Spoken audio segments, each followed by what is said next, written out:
Thanks for tuning in to the Nindie Nation podcast, your weekly dose of everything independently developed for the Nintendo Switch. And woo-wee, do we have a big week for you, coming hot off of the heels of the first US Nintendo Nindies Direct of 2019. I'm Jeff, and brought to us by our friends at Microsoft, Josh. Get hyped, Jeff. Yeah, that's what I'm talking about. Man. How stoked were you to see all those announcements this week? That was by far the best Nindie Direct. I am so stoked to talk about these games. I don't think there was a bad game on there. No, I don't either. Everything looked really, really cool. And we got some good surprises, and we got some comebacks from developers that we hadn't seen in a long time. So awesome stuff. Yeah, you were right. Surprises everywhere up the wazoo. Yes. It was amazing. But we'll get to that. We will. For citizens new to the nation of Nindie, we are a weekly show that will talk about all the games that we've been playing, the indies out there that we think you should be playing, and in the second half, as always, we will talk about the upcoming new releases, some of which this week were shadow dropped in the Nindie Direct, as well as games on sale that you cannot afford to miss. And this week, I realized Nintendo basically took every $19.99 priced Nindie and slashed it 30%. So there's a lot to review. But before we get into that, Josh, why don't you tell me about what's been keeping your Joy-Con synced up this week? All right. Well, I've been playing a couple games that I don't think you would have much of a say in, because they're more story heavy narrative, point-and-click adventure type of games. But I've been playing the Red Strings Club. Mm-hmm. And this is from Devolver Digital. The developer is called Deconstruct Team. That's all together. And this reminds me of something like what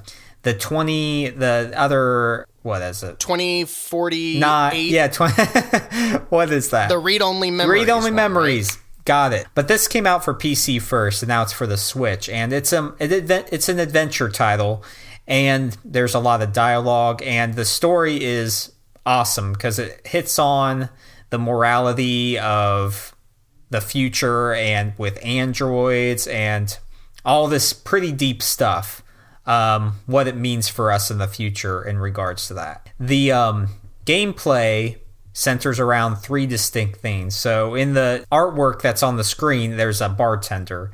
So you have to mix drinks, and you're trying to influence other patrons to think a certain way to try to elicit certain reactions. Mm-hmm. So it's sort of like a detective game in that regard, where you have to mix the right drinks and then determine, okay, do I want them to tell me something about this, or do I become more their friend, or do I push for more information too much? So it has that nice...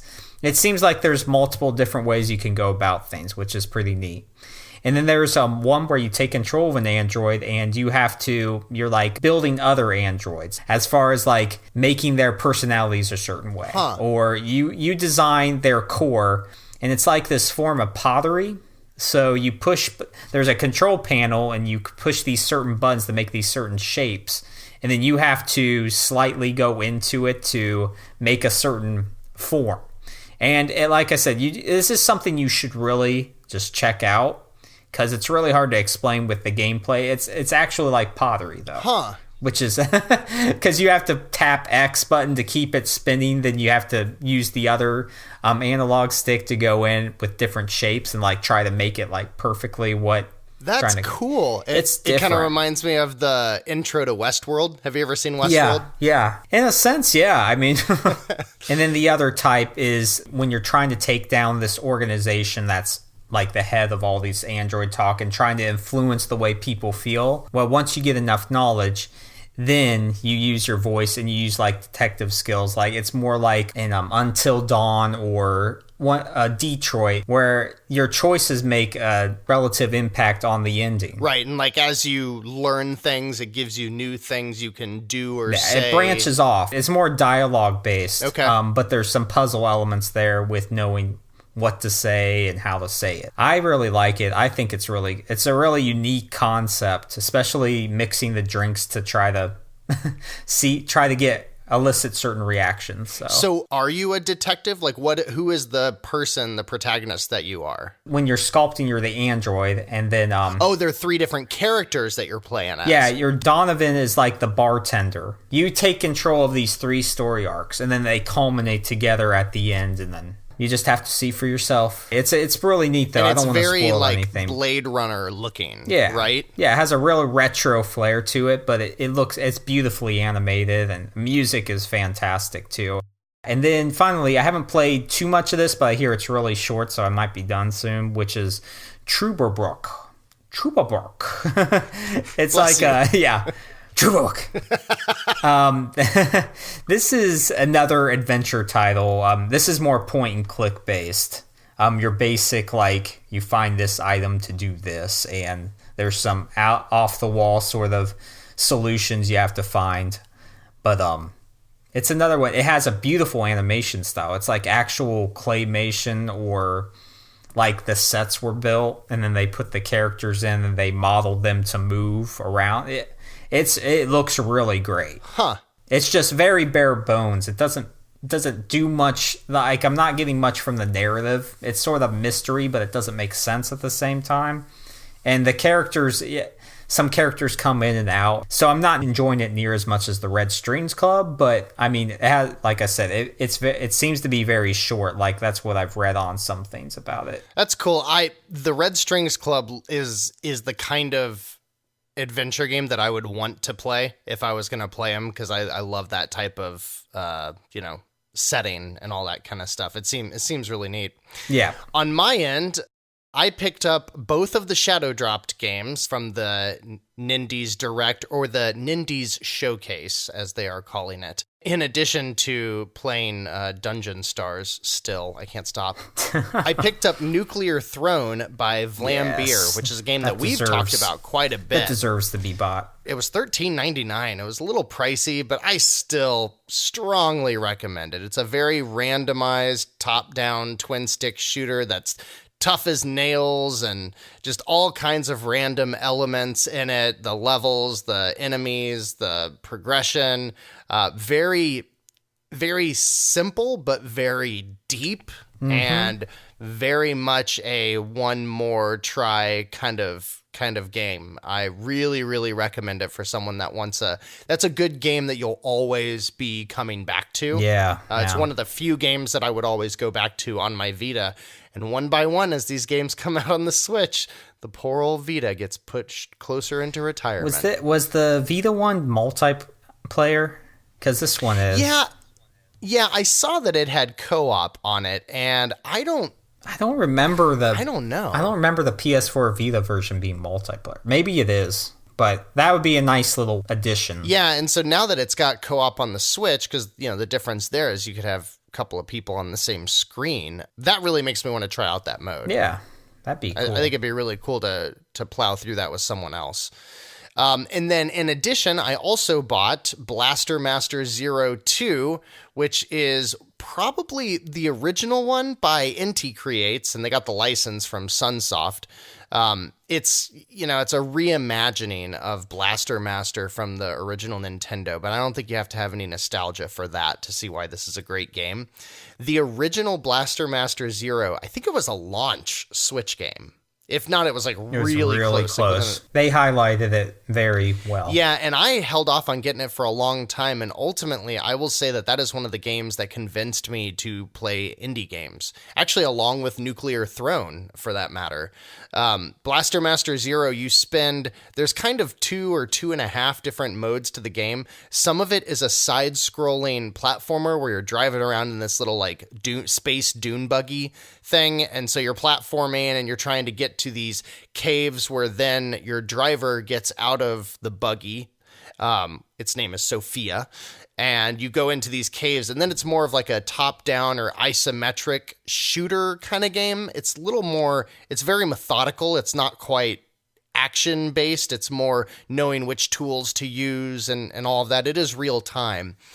It's a little tough, but it's got a ton of RPG mechanics in it, so you're always getting new weapons. It's almost like a Mega Man in a way. You're beating bosses, getting new abilities, like a hover boot or a dash or more health or more energy to use your weapons or new weapons and stuff like that. The kind of game where, like, as you progress, you just start feeling more and more like a badass, you know? Yeah. I just loved the first one, and Inti creates... You know, especially after coming off of Dragon Marked for Death and buying that because of Inti Creates, being disappointed in it, Blaster Master Zero 2 is the game, is the reason why I have so much faith in Inti Creates. Like, they totally have two different teams there that work on these games, because the game is fantastic, and I think it's $10, and I strongly recommend it. The game has a lot more, for those who played the original, it has a lot more open world elements to it. You fly a ship, and it's basically just like moving a cursor on a map in like a solar system between levels, and so you can open up like secret planets and such. Yeah. So there's kind of that element where you can, like, if the level's too hard, you can get back on your ship and go back to different levels or try to explore different areas to find different abilities and weapons. So it seems like they really expanded the scope of it, and it actually tells a pretty cool story too. It's very like sci-fi anime, but fantastic game. I'm loving it so far, and the music's incredible. So I'll probably use the music from that game as well. Yeah, this you week. just use both. Mix them together. Yeah. Maybe you'll get some really awesome concoction. yeah, I'm sure that'll sound great.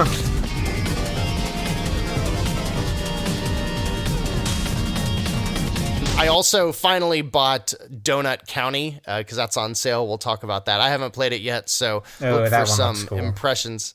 Yeah, I'm really excited to play that.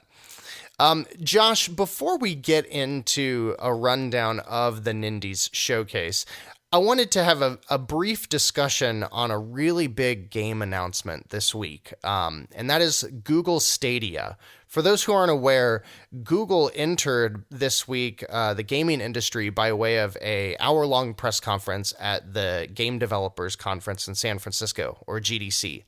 And it's essentially a console that they built that they tout as being as powerful as combining the Xbox One X and the PS4 Pro in together. You know, it's the power of both of them combined.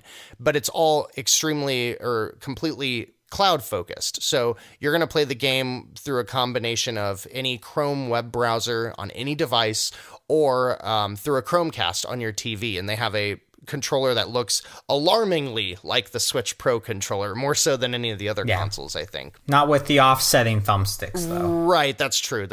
No price. Launch is going to happen in fall. No launch games, although they trotted out a ton of huge publisher partners, partnerships with all the big middleware development platforms, like all the logos that you see before you start playing a game. A lot of the biggest ones were represented up there, so they've got support behind this. I don't think this is going to be a project that Google starts up and then kills in a couple of years. This seems like a big step forward for them, and completely separate of the consumer, the gamer side of it, I think it has a lot of implications for developers of indie games specifically. And wanted to see, before I really, touch on that, wanted to see what your initial impressions were of that announcement. What were your thoughts, Josh? Yeah, I see this as a mecca for indie type of experiences more than anything. If you're playing this, you're probably not going to be into the very Twitch-like you need the frame rate games. For just as a playing experience that's really easy to get into, this is going to open up a lot more people that already haven't entered.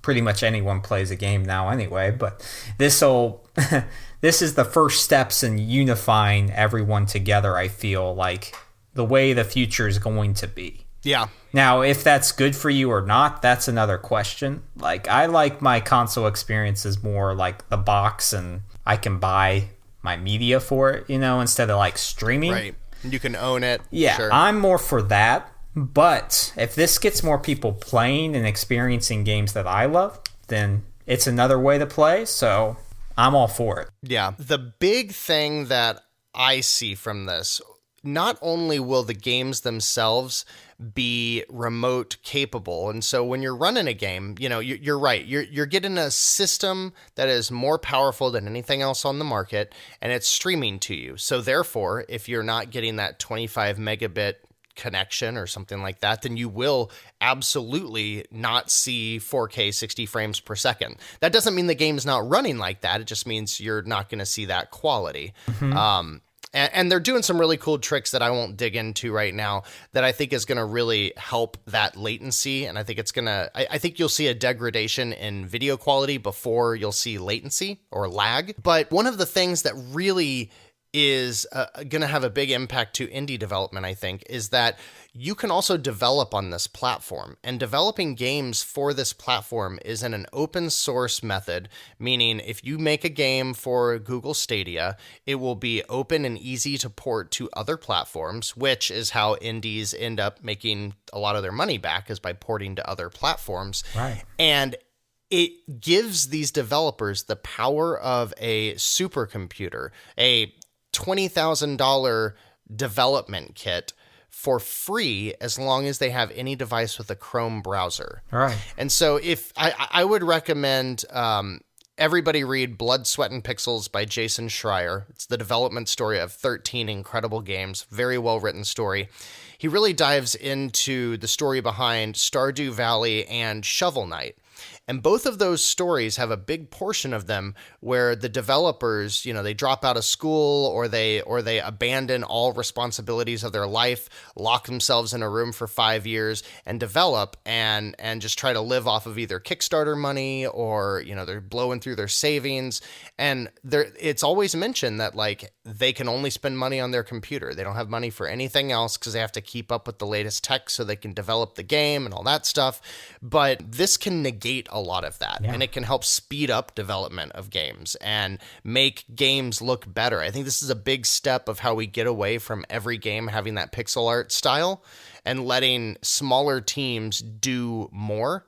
And so I just kind of wanted to throw that out there because I think it could be a really, really great thing for the indie community.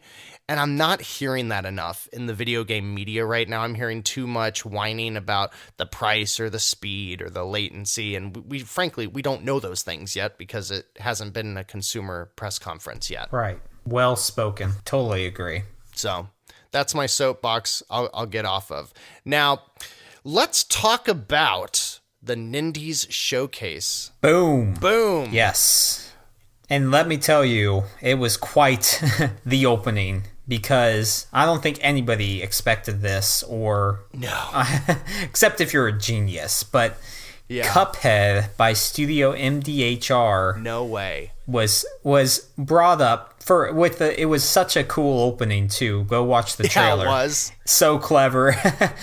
You didn't really know what it was, but then once you saw the art style, I was like, okay, here we go. Yeah. Yeah, that enough there was the mic drop moment that they probably didn't even need to show anything else to really be like, this is amazing. And if you listen to my intro for Josh, they said after they introduced the game, which is releasing on April 18th, they said from our friends at Microsoft, and we've seen them get buddy on crossplay and Minecraft, and so who knows? We might see something like Ori and the Blind Forest and some of their other, more indie games come over. That would be awesome. With Xbox Live, they're doing some things with Switch too. So that's a friendship you want to look forward to more in the future because there's something going on between Microsoft and Nintendo. There sure is. But yeah, this was such a great announcement, and it's coming out on April 18th.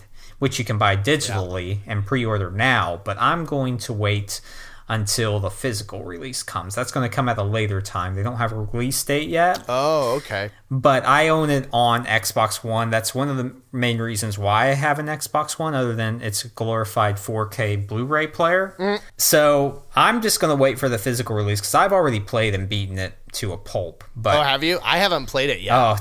I can't wait. I wish I could experience it for the first time again. I love it. Now I am really excited to play it with the Switch Pro controller. Yeah. Instead of the Xbox controller. You could play it anyway and it would be perfect, but still awesome. Great. Yeah. The next game that was announced was Overland by Adam Saltzman and Finji, the team that made Cannibalt. Coming out this fall. It looks like a squad-based, turn-based strategy survival game. Any thoughts about that one, Josh? This one did intrigue. It looks, is it like more post-apocalyptic? Is that what they're striving for? Yeah. I see some, I like where it's going. I'll have to check it out more. If they delve less into the strategy aspect, then I think it'd be pretty cool. But I think that was a main part of it too. For sure. And then next, this one I've been waiting for. Yeah. And it's coming to us in June. It's My Friend Pedro from Devolver Digital. And Pedro is a banana that tells you what to do, apparently. And this has an amazing, awesome art style.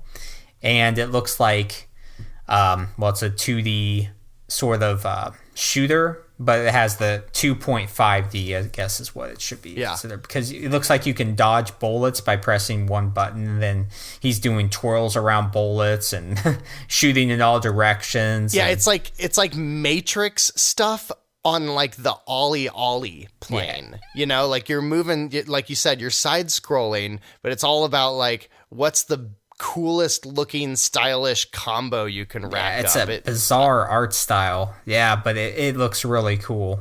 What did you think of Neocab by Fellow Traveler coming out this summer? Because that seems like something you might play. Yeah, I love narrative driven games, and this one looks like it's in that same category because I don't know if you've heard of Valhalla or other games like that have a heavy influence on narrative versus gameplay. It sort of reminds me of that, and yeah, this one was a highlight for me too. I really want to check this out more. Like you said, it looks sort of less pixel art, but more read-only memories like in a sense. Yeah, you're a cab driver, and not only are you doing cabby things like picking people up and maintaining your fare and that kind of stuff and your ratings, but you're also like figuring out whatever that story is in the game, and it seems very full of intrigue and things like that. Yep. And then we have the Red Lantern, which this probably had an impact because we all love dogs. Of course. Or cats. we love our critters. So yeah, this is a dog sledding game, and it looks like it has first person sort of like Firewatch vibes to it. Yeah, very much like Firewatch. Very survival. It looks like there's big environments that you're traversing with the dogs, and then random encounters can happen, and you're pretty much surviving. It ends with you being mauled by a bear. Yeah, that looked rough. And then one of the dogs is gone. Yeah, it actually shows in the trailer. Yeah, that was brutal, man. That hits you in the feels. It was a good trailer. Like that whole video, it's about a woman, kind of like young woman lost everything, or at the end of her rope or whatever, and decides to go out and tackle the Iditarod. Yep. And I can't tell if it is, like you said, like that open world, or if it is more narrative, like Firewatch. But I guess Firewatch is kind of open world-ish. It is, too. Yeah. Light open world. I think it's like that. It looks really neat, and I'm probably not going to play it because I don't typically play those games, but I'll tell you about it. Yeah, looking forward to hearing about it. Darkwood is a top-down horror type game by Crunching Koalas and Acid Wizard. And that one, I don't remember when that one's coming out. I think they said this summer. That was probably the one that I was least excited about, probably. Yeah. To be honest. Yeah. I mean, it still looks cool, but I have to see more on it. I didn't really get a grasp of what it is. Yeah, it was kind of hard to tell. It looks like a Diablo-style perspective, yet it's almost like a Resident Evil game. You're moving slow and creeping around corners and stuff like that. Yeah, it could be really awesome, though, so keep your eye on it. Do you see the... What's that? the typo I put in the next one? Oh, yeah, now I do. Whoops. That's not the case, but this is going to be an awesome experience. Katana Zero from Devolver Digital. I have to read it out now. Side-scrolling ninja game. One-shot ninja game is what Jeff meant to say. I think I meant one-hit ninja game, because like the whole thing is like you get one hit and you're dead, but you can kill all the other enemies in one hit. Or one-shot, yeah. It's a one. Either way, it's the same. One hit ninja. But it looks really cool because, like you said, you're pretty much taking out people ad nauseum. In all the trailers in here, there was no blood, but some of these games are going to have a ton of blood. Oh yeah, for sure. But yeah, it looked really cool because it had same mechanics. Like it had a story elements to it, like The Messenger in a sense. I sort of got that vibe with it. Going from room to room, just slicing people up, and you have a bunch of different powers you can use. Yeah. It looks really cool. Really surprising to me was to see the return of Double Fine. I love those guys. Tim Schafer's studio. Their new game, Rad, comes out this summer. Oh, and by the way, Katana Zero by Devolver Digital comes out next month, April 18th. Yeah. But Rad gives me a lot of Bastion vibes, kind of like this top-down action RPG game where you can morph into all kinds of weird animals and monsters and stuff, but it's in like a neo-apocalypse. Like it would be scary if the art style wasn't so colorful and neon-like. That one looks really great. Yeah, I'm really excited about that. Yeah, it has that Diablo feel to it too, and different power. You get different mutations. Yeah, I love the art style. Very cool. And then we have Blood Roots, which is a top-down action game with some wolf head dude. It's coming this summer. This is probably another one that wasn't really too hyped about because it looks like you make a lot of combos, and it looks like if your combo's ruined, then that's when you're vulnerable to attack. Right. It's another unique concept that I'm going to wait to see how it pans out. Speaking of unique concepts, Creature in the Well by Flight School comes out this summer, and it is a ninja pinball game. It looks very similar to Hyper Light Drifter in terms of art style and perspective. Yeah. But you're like running around rooms hitting the pinballs and, doing pinball things. It's almost like they threw a ninja into Yoku's Island Express and shifted the perspective. Yeah. That one looks really cool, too. That does look cool, yeah. So it has a near automata vibe to it, which is cool. Yeah, for sure. And then we have Pine. There wasn't really much shown for this, too. It looked real pretty. Breath of the Wild-like. It had like an open 3D world. It looked open world adventure, like you're fighting monsters and stuff. And this is from Twirlbound, and they gave a rough estimate of August for the release date. Looks like that game's supposed to have all kinds of like dynamic elements and stuff, just like Breath of the Wild did. Like the world changes around you. You'll be experimenting around a lot. Yep. Then we got the Vlambeer Rock Block, a great indie studio. They started out by announcing Super Crate Box, which is their side-scrolling action game. Yeah. They're adding co-op. It comes out in April. You ever played that one? I haven't. I think I have it for Vita, actually. I've never played that. Very arcade-like, just shoot. Oh, yeah. All their games are high score, chasing, tough as nails. Then they announced that Nuclear Throne was coming out today. We talked about that earlier. Yeah. And then the Vlambeer Arcade sounds really cool. It's a collection of bite-sized arcade games. It's coming out later this year, but it will launch with a game called Ultra Bugs, which looks like a really fast, asteroids or space invaders kind of game. Yeah. And the notion is that you're going to buy this game and they will add stuff into it, a bunch of little mini arcade games over time. What'd you think about that concept? Yeah, I like that concept. It's sort of the add as you go approach where you can just sort of experiment around, maybe see what it's about, and from there you'll always come back to it because there's new stuff coming out. Yeah, the head of Vlambeer, Rami Ismail, does all of these game jams where they bring a bunch of budding indie developers into a room and they have one day or a weekend to crank out games that are small in scope but unique. And I have a feeling that that's I could see him doing come to the game jam, the winner gets put in the Vlambeer arcade. Like, that's totally something that studio would do. No doubt. So yeah.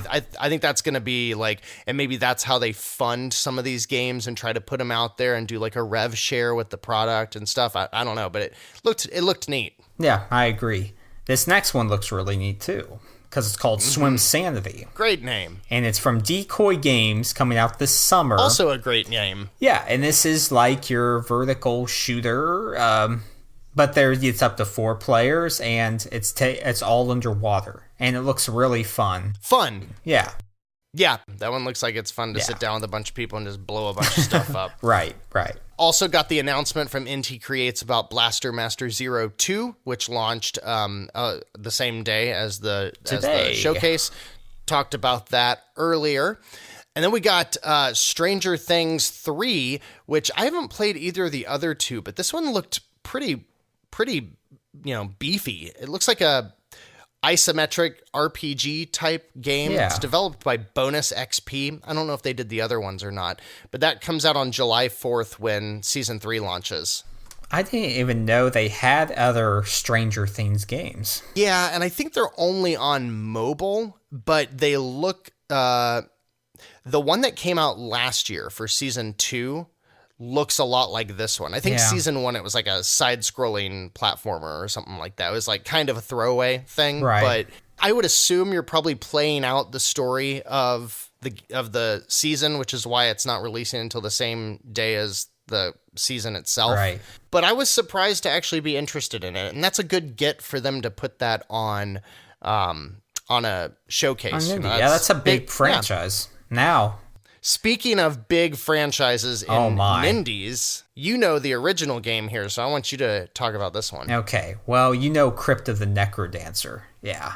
Yep. That game, they open with this cool thing. The main protagonist lady, she says, I need more help. And then, lo and behold, she summons Link and Zelda in that same art style into their game. And it's called Cadence of Hyrule, and this is from Spike Chunsoft, Brace Yourself Games, and they say it's coming out in the spring, and it's going to add a Zelda theme to it, so you're going to have all that iconic music in like a Crypt of the Necrodancer game. Dance, it was like dance versions of it, electronic versions. It all sounded really good. That game is very underrated, by the way. So I've never played it. It's hard because you have to have rhythm, but it's very fun. You can play it for days on end. It's always different. It's really cool. Yeah. Did you get the notion that it was I'm sure they'll sell it one-off, but did you get the notion that it was like a side story of Necrodancer, or are they like taking that engine and building like a completely separate game? Because I can't really tell because I don't know the original game enough. It's hard to tell because she was still in it, so maybe it's like, okay, I need these fighters in my dimension to repel this evil. Or it could just be its own, just Zelda with Crypt of the Necrodancer-like mechanics, so... Right. We will know more. Which of those are you the most excited for? I'm still most excited about Cuphead. Yeah? Even though I played played it already. Heck out of it. Yeah. I'm still just most excited about that. And the Hyrule game. Yeah, I am really excited. Yeah, Cadence me too. of Hyrule. Yeah, my friend Pedro, I'm stoked for that one. It's an awesome list. They did a great job. Yeah. I mean, I love the fact that the two I was probably the most immediately excited for were the Shadow Drops with Nuclear Throne and Blaster Master Zero 2. That is a mouthful to say, by the way. It is. But then also, Cadence of Hyrule and Rad. I want to see what they're doing there. Awesome video. And it was interesting that they said this is our first video of 2019. Like, they know Nintendo fans saw the Nintendo UK highlights video as well from last month. So I wonder if that means like we could expect, one of these a quarter, probably. One of these, about every season, or 3 a year, probably. That'd be cool. From both the UK and the US. Yeah. Great stuff there. Let's talk about the games that are coming out to the eShop either this week or coming out in the following week. And we have quite the list here, too. And let's start off with Junk Planet from HappyNet Corporation. That sounds like some evil, Yeah, it does. But it's $13.99, and it's a side-scrolling Terraria-like, so it has that same pixel art style. Then we have Grand Prix Story from Carosoft, and this one looks like another $12 time waster. And then we have Star Drone from Beat Shapers for $19.99. It's a high-speed action thriller mixing arcade action, pinball, Peggle, and breakout. And I love me some Peggle, so that's one I'll keep my eye on. This one looks really cool. I really love Peggle. So those are the games that came out in the last week without any kind of heads up. Yes. New releases through the next week, through the 28th of March. On March 22nd, we have Sushi Time by Baltoro Games for $3.49. It's a sushi puzzle game, but if you're going to get that, probably just fork out the extra cash and get Sushi Striker Way of Sushido. That's a great game. Yeah. We also have Unravel 2, and it's from EA's indie studio, launching for $19.99. It's the adorable, beautiful side-scrolling platformer puzzler type game about Yarny, and it's got two-player co-op this time around. Have you played any Unravel? No, I have Unravel 1 for PS4, but I never played it. Yeah, so do I. Yeah, and, me too. Yeah, this was sort of one of those surprise announcements, too. Yeah, it's really cool that we're getting that. Yeah.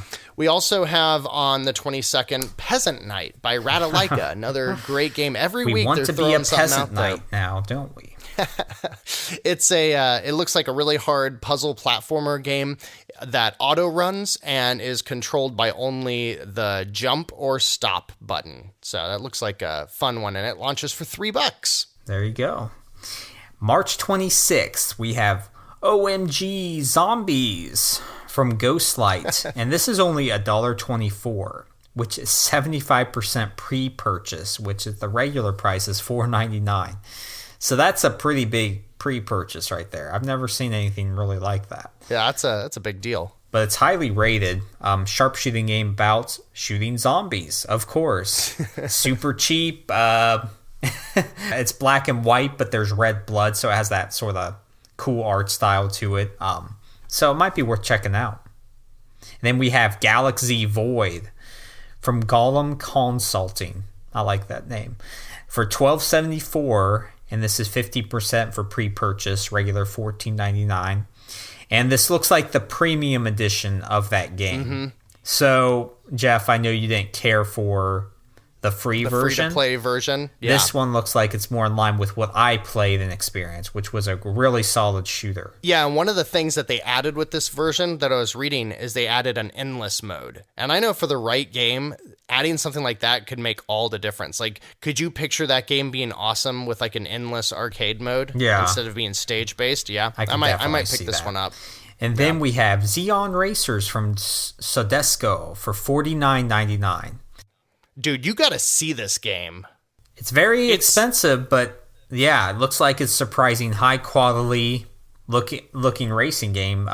It simulates racing with futuristic hypercars. So yeah, I'll have to check that out more. Cause it looks like your simulation game, like a Forza or a Gran Turismo, where you're driving like the S rank cars that are like prototypes, but it looks gorgeous. Like it's hard to believe the video that I saw was running on the Switch. It was pretty impressive. I'll check that out. Also on the 26th, we have The Princess Guide by NIS America for $40. And guess what? It's an anime action RPG, just like everything else NIS America does. Yeah, who knew? Surprising me, Gems of War. I don't know if this is also on mobile, but it's by 505 Games, which are the creators of Puzzle Quest. Launches for free, so free-to-play game. Oh, that's cool. It's the thing that they're great at doing. It combines like RPG mechanics with an addictive puzzle game. You can't really understand what the hook of the puzzle game is by looking at it. You just have to wait until it launches. But very fantasy, high fantasy type styles and stuff like that. Just like Puzzle Quest. Puzzle Quest was awesome. Did you ever play that? Yeah, that was great. Good mechanics. I'm totally gonna get this. It's free. Yeah, I'll give it a shot. Sure. And then finally, we got on the 26th 2 dogfighting games, Air Conflicts Secret Wars and Air Conflicts Pacific Couriers by Calypso Media Group, all in caps and all one word. They're $20 each, and seriously, they look like something that like you would see screenshots for on the back of a graphics card at Best Buy in the late 90s. Did not look good. That's hilarious. Love the description. But then on March 27th, we have Windscape from Head Up Games for $15.99. And this is a first-person game with a low poly art style. It sort of looks like, has an Elder Scrolls vibe, but Zelda mechanics. Mm-hmm. So, just a disclaimer, I have heard some not too good things about it, just from a technical side point. Oh, so really? keep It's that in some, mind. having some bugs? That could be patched, but just Sure keep can. that in mind. And then we have Neon Caves from Force a Habit for $3.99. And it's an arcade asteroids-like that has cool neon black lights to it, green-esque. For $3.99, it might be worth checking out as an arcade experience shooter. That looked like a fun one. I want you to try to pronounce the next game. This is coming out on March 28th. Croylair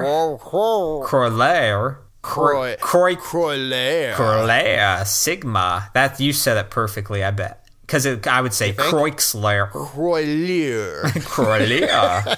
Active Gaming Media for $11.99, and this is another anime-inspired hack and slash. That looks very confusing because it's overcrowded, and there's these games. They have a lot of UI elements. A lot of stuff going on. Too much going on. We also have Ultra Wings on the 28th by Bit Planet Games for $20. Essentially, it looks like someone got tired of waiting on Nintendo to bring back Pilot Wings, and they did it themselves. You're flying biplanes, popping balloons, that kind of stuff. It's very friendly and colorful looking. Cool. If this one reviews well, I might check it out. I wonder if we can get a code for that one, because I'm not going to try it for $20, but I love me some Pilot Wings. Sure. Also have Inferno Climber by Arc System Works for $13.99.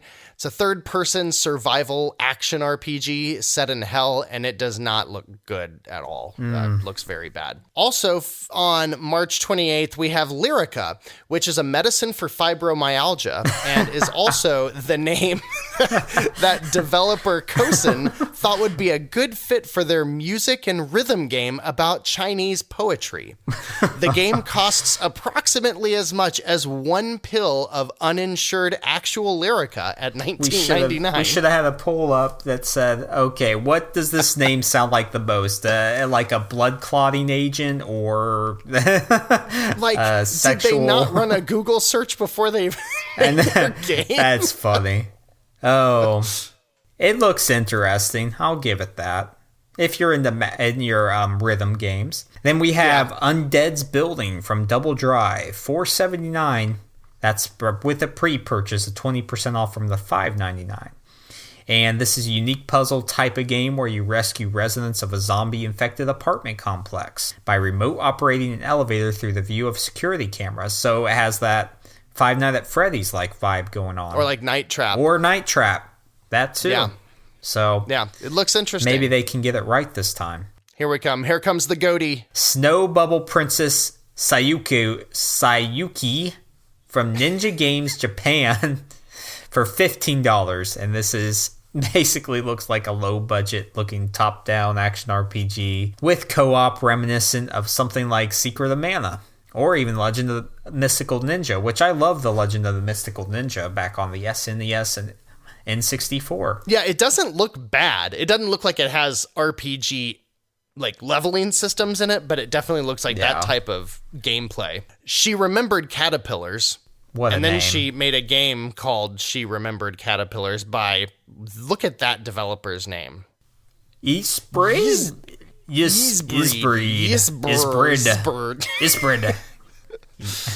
Games for $11.99. A fungi punk game about love, loss, and holding on, spun into the form of a beautiful and strange color-based puzzle game.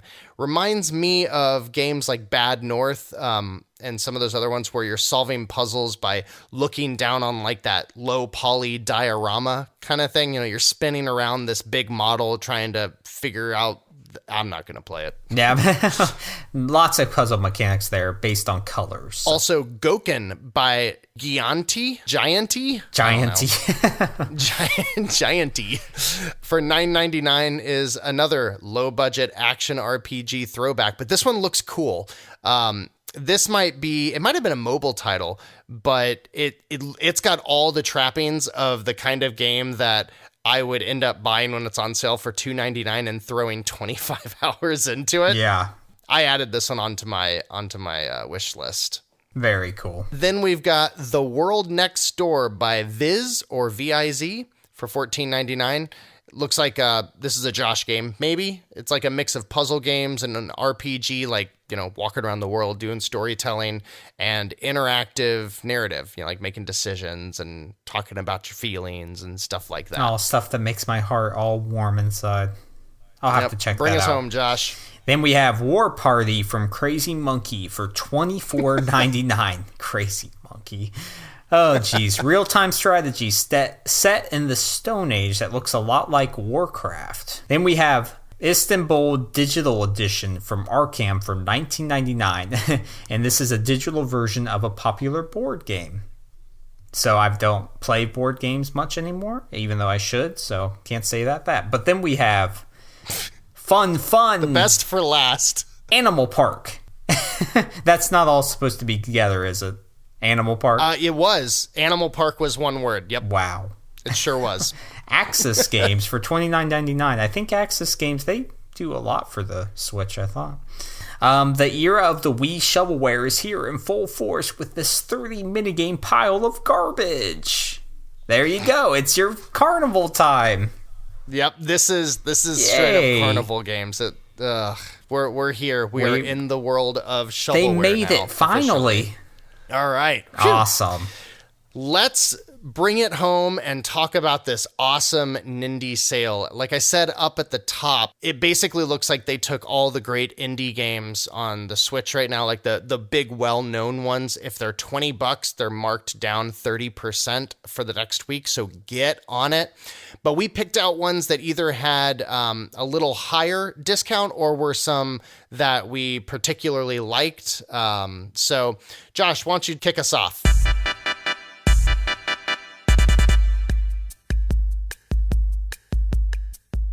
As always, there's just a huge list, so we cannot read that huge list. So just go and check each week. But the ones we wanted to highlight were Jotun Valhalla Edition, which is 67% off, and that's $4.94. Totally worth it. This is like a boss rush, beautiful aesthetic type of game that Sundered is made by the people that made Sundered, and that's another awesome game we're gonna hit on, which Sundered's 30% off for $13.99. And then we have Moonlighter for 33% off for $16.74. And that's one that I highly recommend because it's a unique concept of going out into the world, finding crafting parts, weapons that then you bring back and sell to people. Depending on how rare it is and all this other stuff. So it's a really cool game. And then Ukulele, I might pick this up for 50%. Yeah? Is it time? It's $19.99. I think it might be time. I think it might be also. I have a soft spot for these types of platformers, and it's been long enough now that I think I need to get my banjo fix back on. So... We have Snake Pass, 60% off for $7.99, and I think I might get this one. I'm just... Curiosity is getting the best of me, because I've heard great things about it, but it also came out when there weren't many indie games, or mini games, period, on the Switch. It's about controlling a snake through puzzles. Do you ever play Snake Pass? No, I feel like one of us needs to play it to be able to run this podcast. I know, yeah, that was like one of the first indie games you could get. Yeah. Also got This War of Mine, which we've talked about quite a bit. Side-scrolling, story-driven, dark game. 40% off for $23.99. And Spelunker Party is half off for $14.99. Then we have Shantae, Half Genie Hero Ultimate Edition for 25% off, $22.49. That one has $30 of DLC in it, and the DLC are brand new characters and brand new storylines. There is a ton of content in there. Yeah, and it's a solid game to boot. Then we have Thumper for 50% off, $9.99. This was the experience right here. Let me tell you in VR. Ooh. Those beats coming at you, it was terrifying. Then you have Bloodstain for 30% for $6.99. And this was for such a cool Castlevania, NES era Castlevania game. It's the best one you'll play. Yes. So pick that up. Also got, Darkest Dungeon, Josh's favorite. It's the Ultimate Edition, 30% off for $17.49. That is a great deal. Donut County for 25% off for $9.74. It's like the opposite of Katamari Damacy. You're a little hole that you move around on the ground and swallow things, and the hole gets bigger, and you can swallow bigger things. And I bought it, and I can't wait to play it. Also got Horizon Chase Turbo, 30% off for $13.99 as a throwback to action 90s action arcade racing games. Yeah. That one, I feel like I'm not going to play it if I get it. I got to wait for it to be like less than $10. Yeah, it's so cool though. It just does so look much so fun. Cool. Have you played it? So yeah, I have it. It's really fun. Like it's one of those games you just get sucked in. There's not really much to it, but it just has such a cool style to it. It's a racing game I like to play. So, and I'm not a big racing type of guy. And then we have, this is another great one. Inside for 30% off for $13.99. It's worth it for full price. So get on that, because that was one of the best indie experiences of the last few years. Minute is 40% off at $5.99. This one was another one that we highlighted, that you just have a minute to win it, basically, principle, but you keep going back, and it has that roguelike tendency, which is really cool. And then we have Night in the Woods for 30% off for $13.99, and this is one that I've been meaning to get to, but I still haven't for some odd reason. And I probably won't, because I'm going to be playing Sekiro tonight. So that's not a Nindie. That's not a Nindie. Come on. We also have Thimbleweed Park for 50% off as $9.99. And finally, Wizard of Legend, the top-down, like, spell casting, like, dungeon crawling RPG kind of game. It's 30% off for $11.19, and that's been one I've really had my eye on for a long time, so I might pick that up. Obviously, I already bought Donut County, but I think I might get Minute. I haven't played Minute, and I'm really intrigued by that one, so Minute and Snake Pass might be the two that I get, and I might get Moonlighter. Man, I should play the games that I've already bought though first. Ukulele, I have my eye on, and like you said, Donut County, it's just such... I'll let you know how it is. Yeah, let me know how that is. I hear it's really short. Yeah. And I mean, it's just so charming. I might just have to buy it. I want to play a little bit of it first just to make sure it's safe. Appropriate. I might let my daughter play it with me. She might have fun with it. If it's like simple to maneuver, we might do that. It's like Katamari Damacy, then Damacy. Right. Yeah, you'll have a blast with it. It's so crazy. Who cares? I'm looking forward to it. So great. Well, that was a chock full week this week. Man, it just keeps getting heavier and heavier. So tell us what games you are interested in from that list. If you're picking up any of the games on sale, let us know what you got. Post a screenshot. Chat with us on Twitter. You can find me at Nindie Jeff. You can find Josh at _the_Brant, BRANT. You can find both of us at Nindie Nation. And you can find us on Facebook and YouTube. Just search for Nindie Nation. Got some Let's Play videos going up there. I'm probably going to do a Let's Play video of Blaster Master 02 and or Donut County. I'm going to do one for one of them. So look for some new content up in the next week or so. Yeah, it's good stuff. If you have questions, check those out. The whole point of those videos are, if you don't know about the game and you're considering buying it and there's not a demo for the game, like, that's my idea when I do it. Like, I tell you enough so that you can make a decision on if the game is going to be for you or not. Right. That's the idea.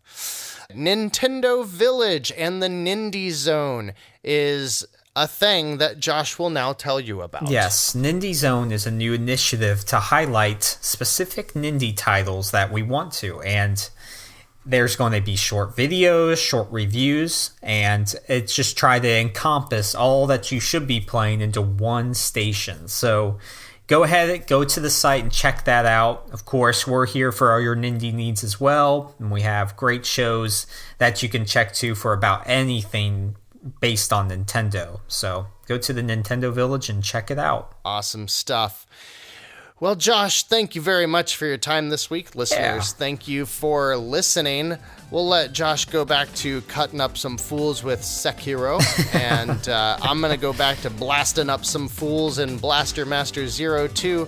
And I hope all of you at home or in your car have a fantastic week playing through some of the greatest Nindies that we've had coming out recently and getting excited about what we saw this week in the showcase. Yes. Until then, thanks, Josh. I'm Jeff. We are Nindie Nation. And don't forget to keep your Joy-Con synced.